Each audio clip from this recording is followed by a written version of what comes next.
Bom dia, valentes do Altíssimo. Nesta manhã, a nossa meditação está no Evangelho de Mateus, capítulo 14.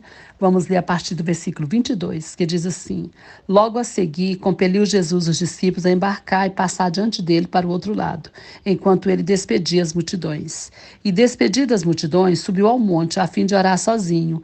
Em caindo a tarde, lá estava ele, só.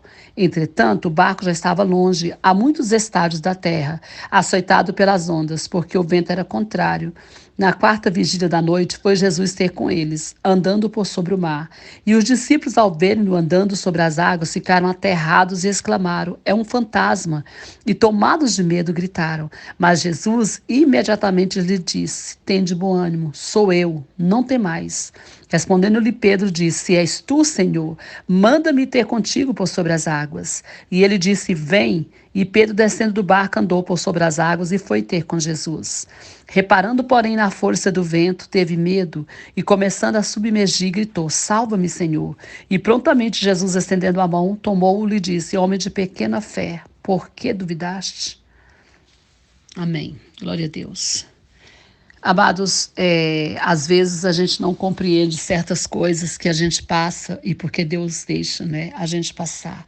Quantas vezes nós estamos enfrentando certas dificuldades, algo que parece que não é para um filho de Deus passar, e até as pessoas mesmo vêm perguntar para nós, né? Uai, mas se você é filho de Deus, se você serve a Deus, Ele não se importa com você? Por que você está passando por esse problema? Por que você está com enfermidade? Por que você está doente? Se Deus é tão bom assim, por que Ele não te poupou de você passar por esse acidente, ou por este câncer, ou por qualquer outra coisa assim? As pessoas perguntam, as pessoas questionam, né? E quantas vezes o nosso maior drama é exatamente isso, é enfrentar essa tempestade e às vezes não está entendendo o que está acontecendo e Deus está demorando a nos socorrer. Essa demora, né? Essa aparente demora de Deus nos deixa às vezes angustiados, desesperados até, porque a gente pensa: Deus não vai vir.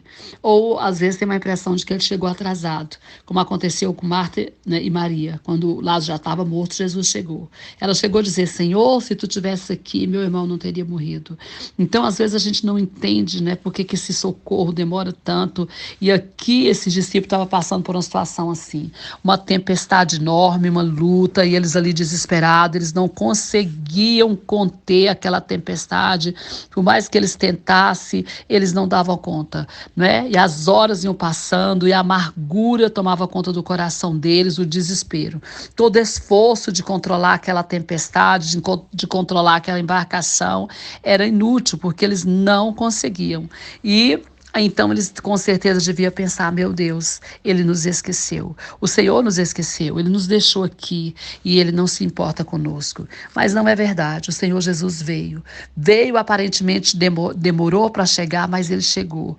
E é nesse momento que a gente precisa entender por que Deus permite que aconteça isso. Por que demora, né? Por que às vezes a gente tem que enfrentar essas tempestades, né? E às vezes aparentemente sozinhos, e Deus se faz de surdo, se faz longe, né? Aparentemente, porque ele nunca está longe de nós.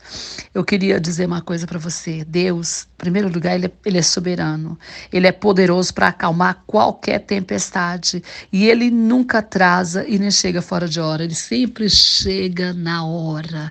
O que acontece é que nós não entendemos os processos pelo qual temos que passar. O que acontece é que nós não entendemos que Deus precisa muitas vezes deixar com que a gente passe por determinadas coisas. Se faz necessário um tempo para amadurecimento, se faz necessário um treinamento da nossa fé diante de circunstâncias difíceis. Deus quer nos ensinar a exercer a fé. Deus quer nos ensinar a ter confiança nele, independente de qualquer coisa, sabendo que ele chegará na hora certa e nos salvará. Se nós tivermos essa convicção, mesmo no meio da maior tempestade, nós vamos ficar tranquilos, porque a gente sabe, Jesus está Ele está comigo, ele sabe das minhas dificuldades, ele sabe das minhas lutas e ele vai chegar aqui, ele vai me ajudar. Lembra quando o próprio Jó falou isso? Porque eu sei que o meu Redentor vive e por fim se levantará na terra, se levantará a meu favor. E é isso que Deus quer nos ensinar. E foi isso que ele quis ensinar aqui por discípulos. Quando Jesus chegou ali, eles estavam tão apavorados que eles confundiram Jesus com um fantasma. Mas ele disse: não temas, tenha bom ânimo, sou eu, não tem mais. E Pedro, todo afoito, disse: Senhor, se és tu, me faça ir até você, até o Senhor. E ele foi, né, sobre as águas, mas de repente começou a olhar para a tempestade e começou a afundar. Imediatamente gritou por socorro e Jesus o socorreu. É isso, precisamos exercer a nossa fé e entender que o tempo da demora trabalha com a nossa expectativa, trabalha com a nossa incredulidade, trabalha com a nossa confiança, trabalha com a nossa dependência de Deus. Amém? Que Ele te abençoe, que Ele abençoe sua casa, sua família e todos os seus. Pastora Vênia, Goiânia, Goiás.